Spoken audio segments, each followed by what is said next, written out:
आसिम मुनीर के दिमाग में चल रही एटमी गर्मी ठंडी पड़ गई है। पाकिस्तान अब न्यूक्लियर वेपन चलाने की नहीं, उन्हें भारत से बचाने की सोच रहा है। एटमी अड्डों पर पहरा बढ़ा दिया गया है। हालात तो ये हो गए हैं कि पाकिस्तान के एटमी अड्डों के पास कोई विमान दिख जाए तो पाकिस्तानी फौज की सांसें फूल जाती हैं। शहबाज शरीफ की सांसें अटक जाती हैं। जो पाकिस्तान कल तक भारत को एटम बम की गीदड़ भभकी दे रहा था, उसे इन एटम बम में अपनी ही मौत का सामान नजर आने लगा। एटम बम के नाम पर ब्लैकमेलिंग तो छोड़िए, अब मुनीर के चेले इसका नाम लेने से भी डर रहे हैं। पाकिस्तान में एटम बम का इतना खौफ क्यों है? मुनीर के दिमाग में चल रही एटमी गर्मी कैसे ठंडी पड़ गई, जरा इस रिपोर्ट में देखिए। कोई भी न्यूक्लियर ब्लैकमेल भारत नहीं सहेगा। न्यूक्लियर ब्लैकमेल की आड़ में पनप रहे आतंकी ठिकानों पर भारत सटीक और निर्णायक प्रहार करेगा।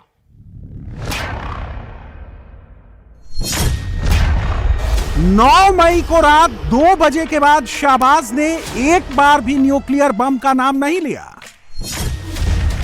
आखिर क्यों? 94 घंटे से ख्वाजा आसिफ ने एटम बम पर किसी से बात नहीं की। सोचिए क्यों? 5640 मिनट से इसहाक डार ने पाव आधा किलो न्यूक्लियर वेपन की धमकी नहीं दी। आखिर क्यों?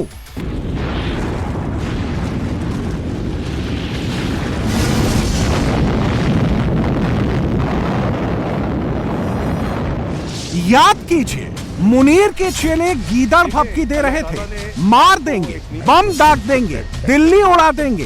पूरा पाकिस्तान एटम बम चिल्ला रहा था। पाकिस्तान आज एक एटमी कुव्वत है। देखिए, अल्लाह ताला ने आपको एक न्यूक्लियर कुव्वत बनाया है। अल्लाह ताला ने पाकिस्तान को एक मिसाइली कुव्वत बनाया है। हमें वो हथियार इस्तेमाल करना चाहिए जो हमारे पास है। जैसे तुम बॉर्डर क्रॉस करोगे, हर हथियार जो हमारे पास है वो इस्तेमाल हम करेंगे। पाकिस्तान का कोई भी दुश्मन पाकिस्तान पर हमला करते वक्त 10 बार सोचेगा तो उसकी वजह यह है कि अल्लाह ताला के फजल से पाकिस्तान आज एक एटमी कुव्वत है। पाकिस्तान के पास एटम बम है।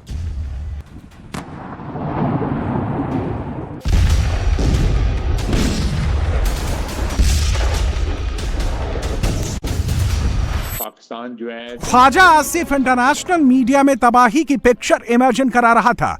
ऐसे बोल रहा था जैसे न्यूक्लियर बम का रिमोट पॉकेट में रखा हो। एटम बम दागना बच्चों का खेल हो।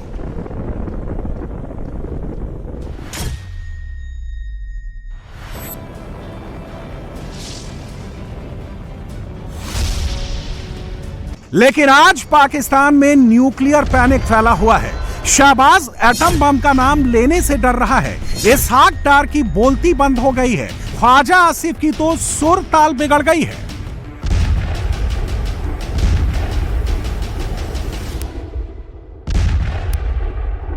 जंग का न्यूक्लियराइज होना जो है वो तो सारी दुनिया के लिए थ्रेट हो जाता है ना। तो हम तो किसी स्टेज के ऊपर भी हमने इस किस्म की न्यूक्लियर के मुतल्लिका कोई गुफ्तगू नहीं की, ना कोई थ्रेट दी है। अगर हिंदुस्तान ने वो कोई इनिशिएट किया कोई न्यूक्लियर खुदा न खास्ता, तो उसका जवाब फिर उसी तरह दिया जाएगा। Will pay back in the same coins. और पाकिस्तान कभी भी जो है इब्तदा जो है वो एटमी जंग की कभी भी नहीं करेगा। पाकिस्तान एक जिम्मेदार न्यूक्लियर ताकत है। हम जो है ना मिलिट्री जो टारगेट्स हैं उन्हीं को निशाना बनाएंगे। एटम बम पर ख्वाजा आसिफ की लाइन लेंथ ऐसे ही नहीं बदली। सच बात तो यह है कि डर अंदर तक बैठ गया है। इस डर के पीछे की वजह समझ लीजिए। याद कीजिए, 9 और 10 मई की रात इंडिया ने पहली बार पाकिस्तान के मिलिट्री अड्डों को टारगेट किया। इंडिया से मिसाइल उड़ी, पाकिस्तानी डिफेंस सिस्टम को डैमेज किया। पाकिस्तान का रफीकी, मुरीद, चकलाला एयरबेस मिट्टी में मिला दिया। रहीम यार खान, सुक्कुर, चुनियान एयरबेस उड़ान भरने लायक नहीं रहा। सियालकोट का एविएशन बेस, जैकोबाबाद का शहबाज एयरबेस तबाह हो गया।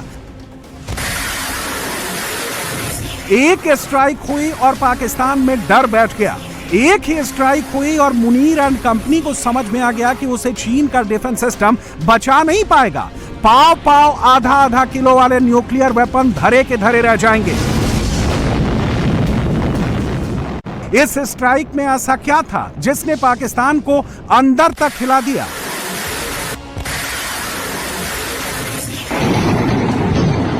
इन स्ट्राइक्स में ऐसा कौन सा क्लू था जिसे देखकर पाकिस्तान दहल गया?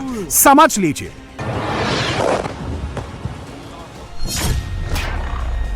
इंडिया ने रावलपिंडी के नूर खान एयरबेस को हिट किया, जिसके आसपास पाकिस्तान ने कई एटमी अड्डे बनाए हुए हैं। नूर खान एयरबेस से 30 किलोमीटर दूर तरनावा मिसाइल कॉम्प्लेक्स है। 20 किलोमीटर दूर नीलोर में प्लूटोनियम रीप्रोसेसिंग प्लांट है। 25 किलोमीटर दूर कहोटा में यूरेनियम एनरिचमेंट प्लांट है। 24 किलोमीटर दूर गढ़वाल में यूरेनियम एनरिचमेंट प्लांट है। 30 किलोमीटर दूर वाह में ऑर्डिनेंस फैक्ट्री है, जहां मिसाइल का प्रोडक्शन होता है।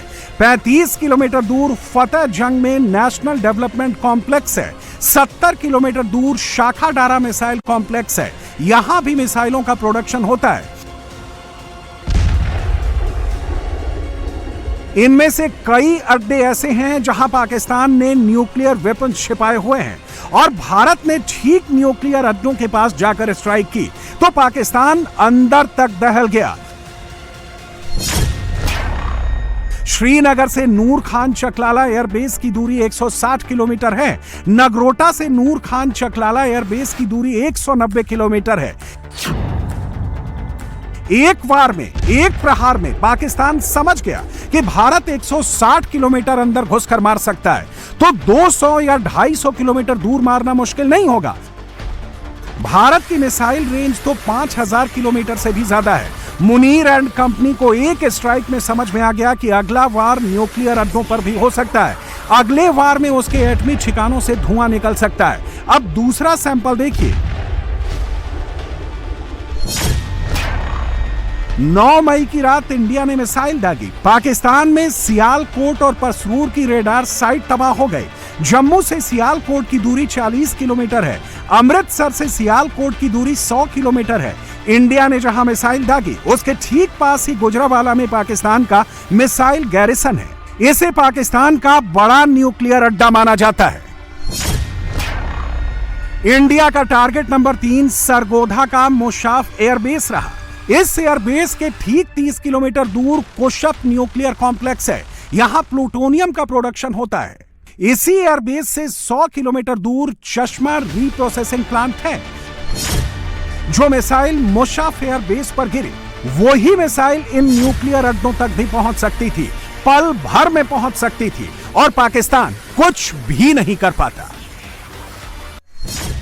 रहीम यार खान एयरबेस से 120 किलोमीटर अकील में न्यूक्लियर मिसाइल भंडार है। जैकोबाबाद एयरबेस से अकील की दूरी 100 किलोमीटर है। इस एयरबेस पर पाकिस्तान के F-16 फाइटर जेट तैनात रहते हैं। सुक्कोर एयरबेस से खोजदार न्यूक्लियर मिसाइल भंडार की दूरी 50 किलोमीटर है। भोलारी एयरबेस को भी पाकिस्तान बचा नहीं सका। इस एयरबेस से 35 किलोमीटर दूर अकरो न्यूक्लियर मिसाइल स्टोरेज है। इनमें से कोई भी न्यूक्लियर भंडार भारत से 500-600 किलोमीटर से ज्यादा दूर नहीं है। पाकिस्तान को इंडियन मिसाइल का नेक्स्ट टारगेट दिख गया। मुनीर और शहबाज को तो पूरे पाकिस्तान की तबाही नजर आ गई। मुनीर समझ गया कि उसने न्यूक्लियर मिसाइल बाहर निकालने की कोशिश भी की तो इंडिया एक ही बार में लाहौर, इस्लामाबाद, कराची, फैसलाबाद, रावलपिंडी, हैदराबाद, गुजरावाला, मुल्तान, पेशावर सब साफ हो जाएगा। पाकिस्तान को पता है कि आज की तारीख में भारत के पास पाकिस्तान से ज्यादा घातक न्यूक्लियर हथियार हैं। फेडरेशन ऑफ अमेरिकन साइंटिस्ट के वैज्ञानिकों के मुताबिक भारत के पास 180 एटम बम है, जबकि पाकिस्तान के पास इनकी संख्या 170 है।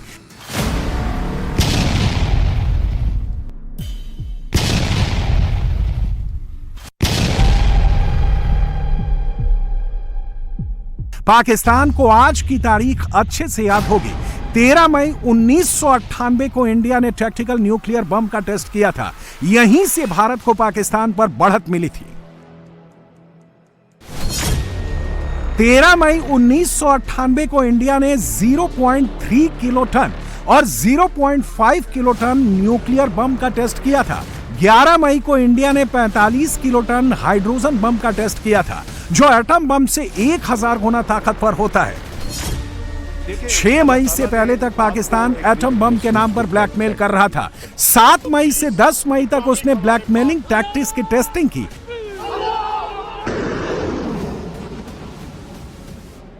लेकिन उसकी हर टेस्टिंग फेल हो गई।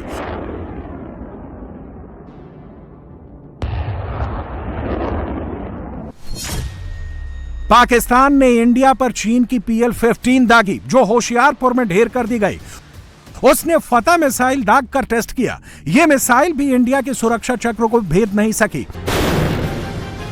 इंडियन डिफेंस सिस्टम के आगे पाकिस्तान की कोई मिसाइल नहीं टिक सकी।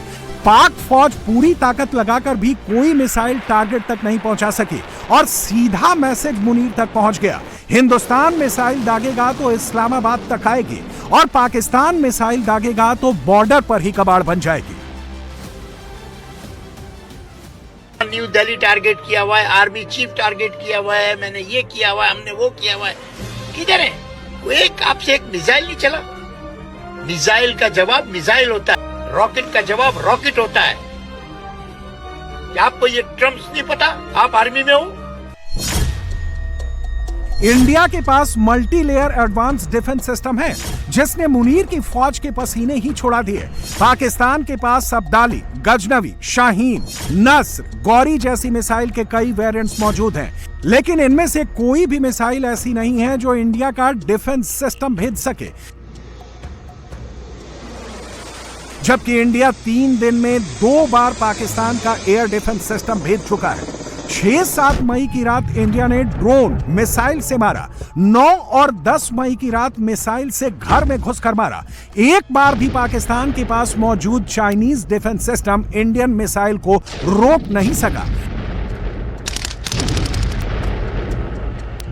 ट्रेलर देखकर मुनीर की आर्मी को समझ में आ गया कि अगर भारत से कोई न्यूक्लियर मिसाइल उड़ी तो पाकिस्तान में तबाही की फुल पिक्चर रिलीज हो जाएगी।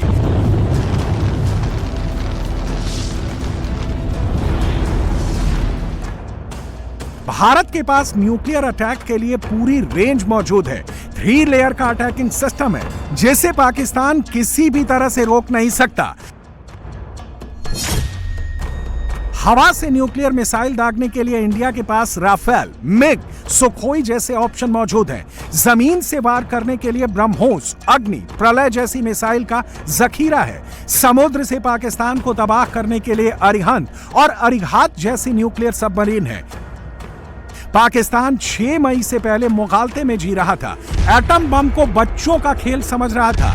कंगाल मुल्क के पास जितने एटम बम नहीं, उससे ज्यादा धमकी दे चुका था। ये जो गौरी, शाहीन, गजनवी, ये चौकों में सजाने के लिए नहीं हमने रखे हुए। ये जो पाकिस्तान के एटमी असासे हैं, ये सिर्फ एक ही मुल्क के खिलाफ इस्तेमाल होने के लिए बने हैं।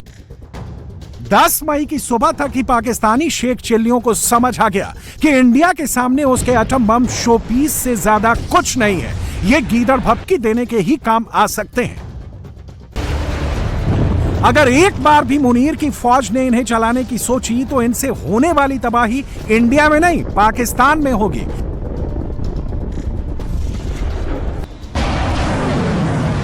अगर अगली बार हिमाकत की तो इंडिया की मिसाइल एयरबेस पर नहीं, उसके एटॉमिक अड्डों पर गिरेंगी और तबाही का धुआं पूरी दुनिया देखेगी।